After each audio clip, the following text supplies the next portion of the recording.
Hello everyone, Dalia's কিচেনে আপনাদের সকলকে স্বাগত। আজ আমি আরেকটা নতুন রেসিপি নিয়ে হাজির হয়েছি, পাফ পেস্ট্রি ডো। এই পাফ পেস্ট্রি ডো দিয়ে নানান রকম আইটেম বানানো যায়, সেগুলো আমার এক একটা এপিসোডে আপনারা দেখতে পাবেন। তো চলুন এই পাফ পেস্ট্রি ডোটা আমি কিভাবে তৈরি করি দেখে নিই। পাফ পেস্ট্রি ডো বানানোর জন্য এখানে আমি একটা মিক্সিং বাটি নিয়েছি, তার মধ্যে 400 গ্রাম ময়দা দিয়ে দিলাম। এবার এর মধ্যে পরিমাণ মতো নুন দিয়ে দেব, আর দিয়ে দেব 1 চামচ চিনি। এবার দেব অর্ধেক লেবুর রস, তো লেবুটা আমি চিপে দিয়ে দেব।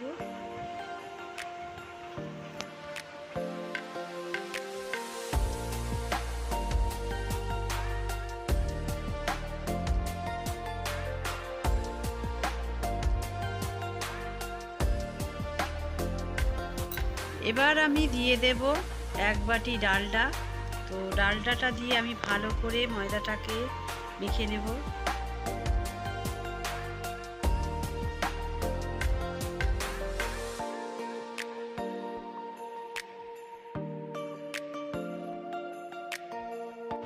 এবার আমি এর মধ্যে ফ্রিজে ঠান্ডা জল অল্প অল্প করে দিয়ে মেখে নেব ভালো করে।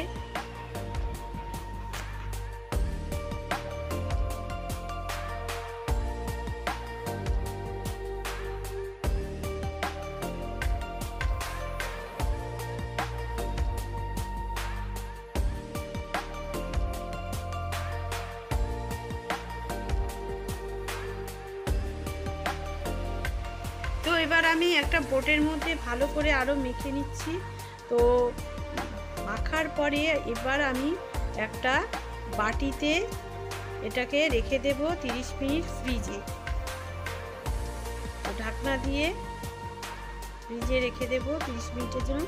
30 মিনিট পর ফিরে এলাম, তো ডোটা সেট হয়ে গেছে। এবার আমি আরেকটু ভালো করে মেখে নেব।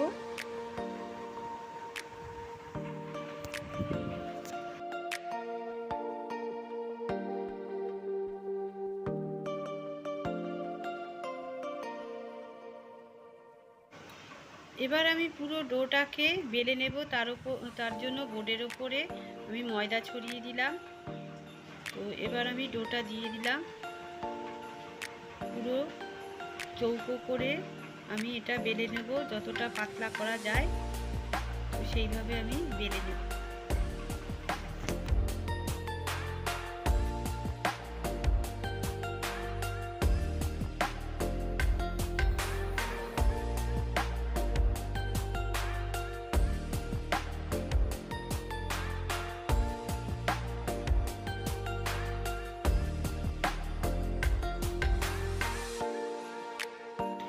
তো বেলে নেওয়ার পরে আমি এর ওপরে ডালডা দিয়ে দেব।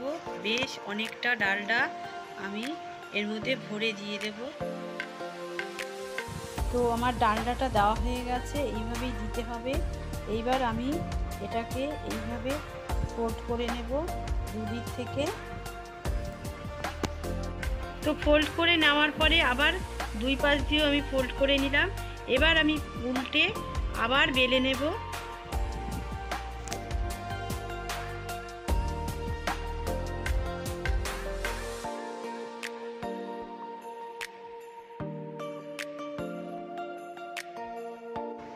তো ফোল্ড করে নেওয়ার পরে এটা আমি 30 মিনিটের জন্য একটা এয়ারটাইট বাটিতে ফ্রিজে নর্মাল টেম্পারেচারে রেখে দেব। তো 30 মিনিট পর ফিরে এলাম। ফেরার পরে দেখুন আমি বের করে এটাকে আবার বেলতে হবে। এই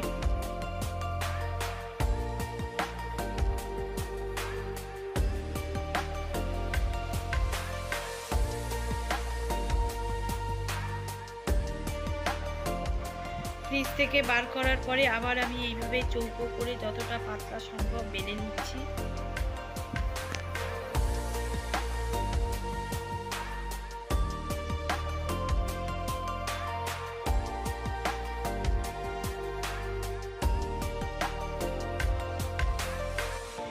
এবার আমি আবার এটাকে ফোল্ড করব, ফোল্ড করে আবার আমি এটাকে 15 মিনিটের জন্য নর্মাল টেম্পারেচারে ফ্রিজে রেখে দেব। এইভাবে আমাকে 5 বার করতে হবে, বারবার বার করব আর বেলবো। এটা লাস্ট, আমি এবার এই 5 বার হচ্ছে তো এবার আমি আবার ভালো করে বেলে নেব। বেলে নেওয়ার পরে আমার রেডি হয়ে যাবে পাফ পেস্ট্রির ডোটা। এখানে অনেকগুলো লেয়ার করেছে বারে বারে ভাঁজ করে বেলাতে। তো যখন কোনো জিনিস বানানো হবে তো লেয়ারগুলো ভালো বোঝা যাবে। তো বেকারিরাও এইভাবে বানায়, আপনারাও ভালো লাগলে কমেন্ট করে জানাবেন, বানিয়ে দেখবেন। আর এই ডোটা দিয়ে আমি অনেক রেসিপি আপনাদের সাথে শেয়ার করব। তো এটাই আমার লাস্ট ফোল্ড।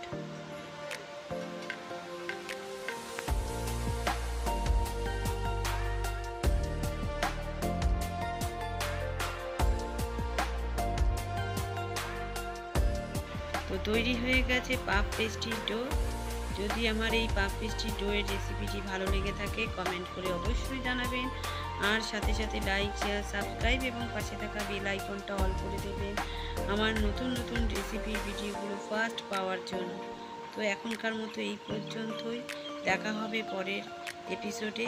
ভালো থাকবেন, সুস্থ থাকবেন। এই ডোটা এবার আমি প্লাস্টিকে কভার করে এয়ারটাইট বাটিতে ডিপ ফ্রিজে রেখে দেব। এটা স্টোর করে রেখে দেব, যখন লাগবে তখন বানিয়ে নেওয়া যাবে। তো এখনকার মতো এই পর্যন্ত।